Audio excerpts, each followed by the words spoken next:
আমি দেখো আগের দিন তোমাদের কার্লট সাইকেলে বিভিন্ন রকম ডায়াগ্রাম কি হবে, বিভিন্ন প্লট, মানে সেগুলো কি হয় দেখো আমি হোমওয়ার্ক দিয়েছিলাম, আমি ওখান থেকে শুরু করবো কারণ এগুলো খুব ইম্পর্টেন্ট তোমাদের পরীক্ষার জন্য, মাঝে মধ্যেই কোশ্চেন আসে।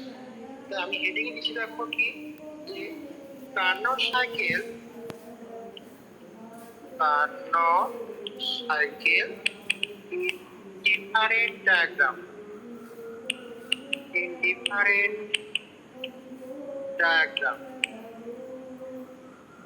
কিভাবে করতে হয় সেগুলো আমি শেখাবো। হ্যাঁ, দেখো আমরা যে চারটে স্টেপ ছিল, পরপর চারটে স্টেপ কি, প্রথমে দেখো ছিল আইসোথার্মাল রিভার্সিবল এক্সপানশন। 2 নম্বর দেখো যে স্টেপটা,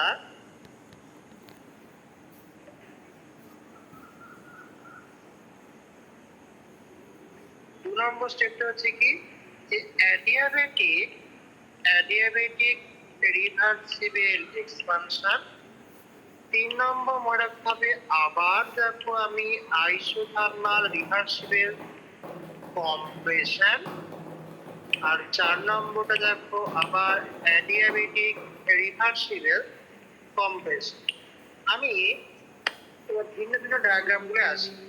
দেখো আমি তোমাকে বললাম 1 নম্বর যে ভি ভার্সেস টেম্পারেচার ডায়াগ্রাম আমি ড্র করব। কিরকম ডায়াগ্রাম পাবো একটু দেখি। দেখো আমি ভি ভার্সেস টি ডায়াগ্রাম মানে হচ্ছে কি, যে ওয়াই অক্ষে ভলিউম আছে, এক্স অক্ষে দেখো টেম্পারেচার আছে, এদিকে ভি এদিকে টি। তুমি দেখো পিকচারটা কি হবে তুমি জানো না, তাই দেখো তুমি এখানে একটা বিন্দু ধরো। দেখো 1 নম্বর স্টেপ কি, আইসো রিভার এক্সপানশন। আইসো রিভার এক্সপানশনে ভলিউম এবং টেম্পারেচারে কি চেঞ্জ হয় তোমাকে লক্ষ্য করতে হবে।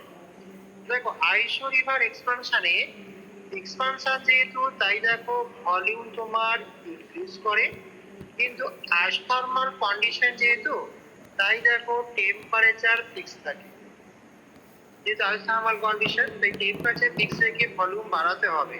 তো দেখো এই পয়েন্টে যা ভলিউম এবং টেম্পারেচার ফিক্স থেকে ভলিউম বাড়াতে গেলে আমি দেখো ভিও কে সমান্তরাল দেখো যাবো, তাই তো। তাহলে দেখো এইটা আমার ফার্স্ট স্টেপ হলো, 1 নম্বর স্টেপ। এবার 2 নম্বর স্টেপ কি, দেখো অ্যাডিয়াবেটিক রিভার্সিবল এক্সপানশন। তাহলে এখানেও দেখো যেহেতু এক্সপানশন, তাই এখানেও দেখো ভলিউম ইনক্রিজ করবে, কিন্তু অ্যাডিয়াবেটিক কন্ডিশনে কি হয়, এক্সপানশনে টেম্পারেচার ডিক্রিজ করে যায়, এটা আমরা আগে স্টেপে করে এসেছি। তাই দেখো টেম্পারেচার এখানে ডিক্রিজ করে, তাই দেখো টেম্পারেচার ডিক্রিজ করবে, ভলিউম বাড়বে। কিরকম পাবো, যেহেতু দেখো অ্যাডিয়াবেটিক কন্ডিশনে টি এবং ভি এর মধ্যে সম্পর্ক এটা, তাই দেখো এখানে আমরা সরল রেখা পাবো না, কারণ গামা মাইনাস 1 এই টার্মটা আছে। তাই দেখো ভলিউম বাড়বে, টেম্পারেচার ডিক্রিজ করবে, মানে এই বিন্দুতে যা ভলিউম এবং টেম্পারেচার, তার থেকে দেখো ভলিউম বাড়ালাম, টেম্পারেচার ডিক্রিজ করলে দেখো আমরা এইরকম দেখো একটা কার্ভ মতো পাবো, যে এই বিন্দু দেখো ভলিউমটা দেখো বেড়ে গেছে, কিন্তু টেম্পারেচার দেখো ডিক্রিজ করে গেছে। তাহলে এইটা আমি 2 নম্বর স্টেপ করলাম। এবার 3 নম্বর স্টেপটা কি, আবার দেখো আইসো রিভার এক্সপানশন। আইসো রিভার যদি হয় আবার যদি না, এটা কম্প্রেশন, তাই না। 3 নম্বর স্টেপে এবার আমি ইনিশিয়াল কন্ডিশনে দেখ করবো, তাই দেখো ভলিউম এবার ডিক্রিজ করবে, কিন্তু টেম্পারেচারটাকে আমাকে ফিক্স রাখতে হবে।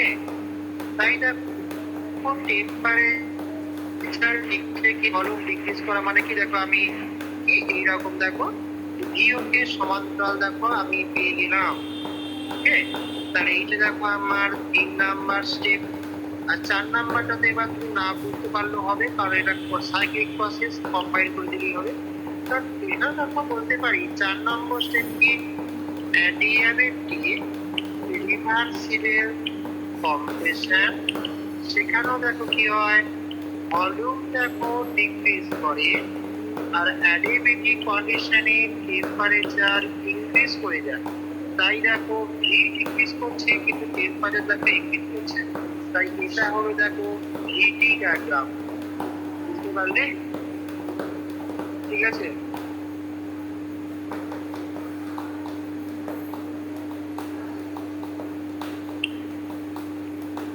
বলে বলবে।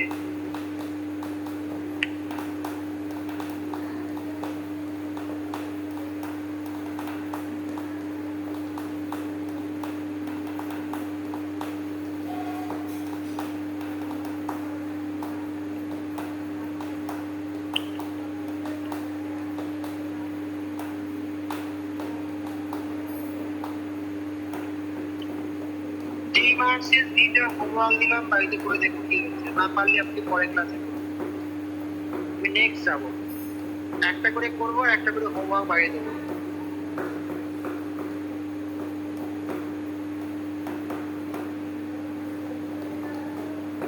হয়েছে?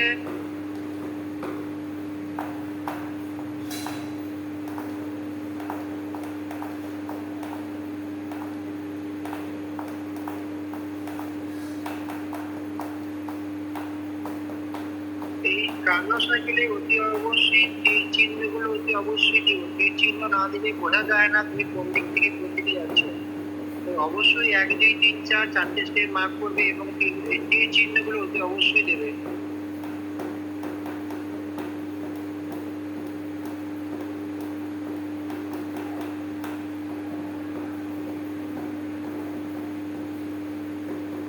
বুঝে এগুলো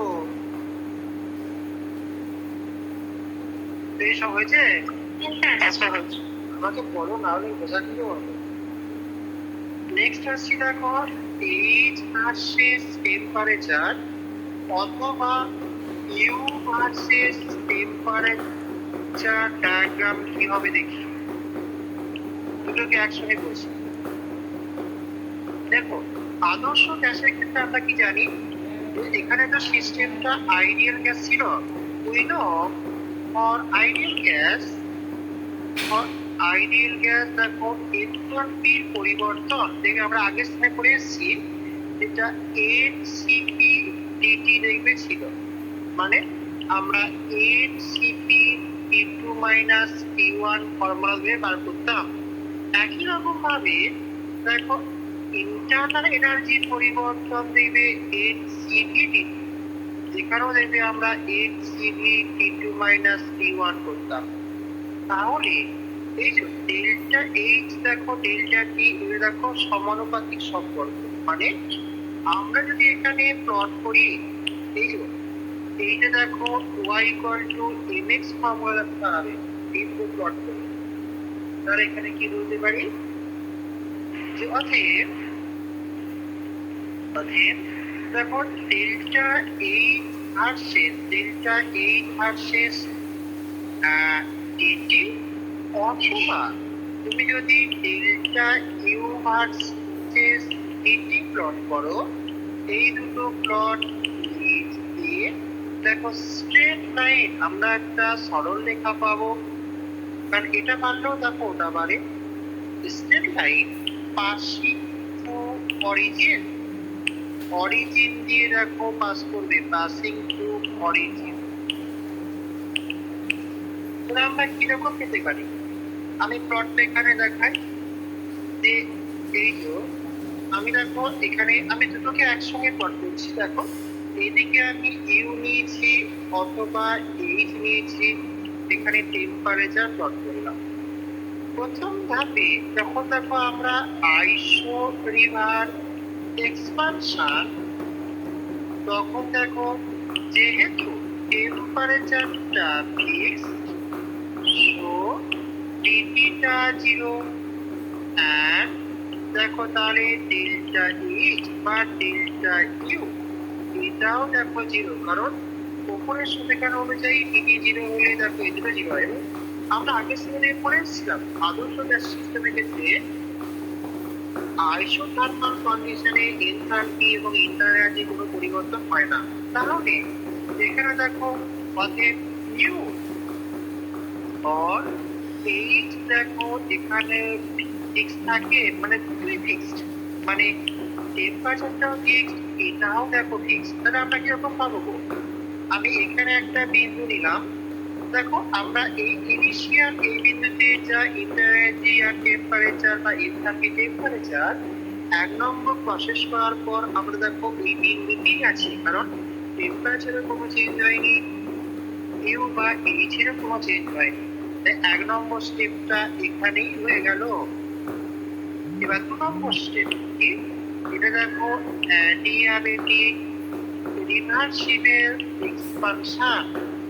এখানে কি হয় দেখো, টেম্পারেচার ডিক্রিজ করে যায়, যে টেম্পারেচার এখানে ডিক্রিজেস।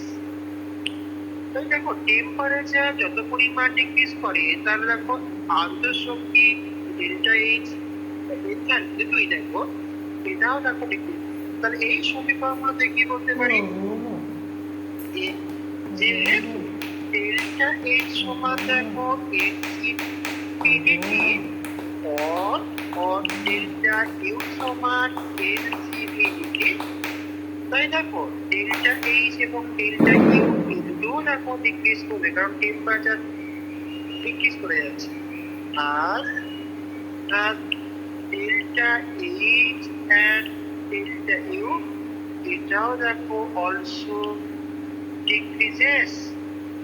তাহলে ওই সমীকরণ অনুযায়ী দেখো আমরা একটা কি পাবো, মূল বিন্দু আমি দেখো একটা সরল রেখা পাবো। তাহলে দেখো আমি এরকম ভাবে দেখো মূল বিন্দু আমি একটা সরল রেখা দেখালাম। এই